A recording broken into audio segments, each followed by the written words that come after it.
അധ്യാപകന് വിദ്യാർത്ഥി കൈക്കൂലി നൽകിയ വാർത്തയാണ് ഇപ്പോൾ സോഷ്യൽ മീഡിയയിൽ ചിരി പടർത്തുന്നത്. സകലതിലും ഇന്ന് കൈക്കൂലിയാണ്. എന്നാലും പരീക്ഷ ജയിപ്പിക്കാൻ അധ്യാപകന് കൈക്കൂലി കൊടുക്കുക എന്നത് ചിന്തിക്കാൻ അല്പം പ്രയാസമാണ് അല്ലേ? അതും 200 രൂപയാണ് അധ്യാപകന് വിദ്യാർത്ഥിയെ തന്നെ ജയിപ്പിക്കാൻ കൈക്കൂലി കൊടുത്തിരിക്കുന്നത്. ഈ സംഭവം അധ്യാപകൻ തന്നെയാണ് പുറത്തുവിട്ടത്. ഈ വിദ്യാർത്ഥി ഒറ്റ ചോദ്യത്തിനും ഉത്തരം നൽകിയിട്ടില്ല. പകരം ചോദ്യം അങ്ങനെ തന്നെ പകർത്തി വെച്ചിരിക്കുകയാണ്. അതിനാൽ മാർക്കൊന്നും നൽകാൻ കഴിയില്ല എന്നും അധ്യാപകൻ പറയുന്നുണ്ട്. എന്റെ കോപ്പി ഞാൻ ഗുരുവിന് നൽകി കഴിഞ്ഞു. അദ്ദേഹം ആഗ്രഹിച്ചാൽ ഞാൻ പാസ് എന്നും ഉത്തരക്കടലാസ് എഴുതിയിട്ടുണ്ട്. അതിന്റെ അടുത്തായി പേപ്പറിന്റെ മടക്കിൽ ഒരു 200 രൂപയും വെച്ചിട്ടുണ്ട്. News desk press Malayalam.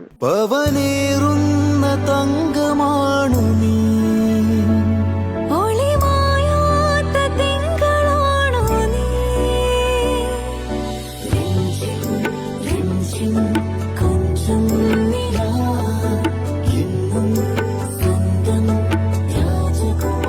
Be a Rajakumari. Rajakumari Gold and Diamonds. The trust of Travancore. Rajakumari.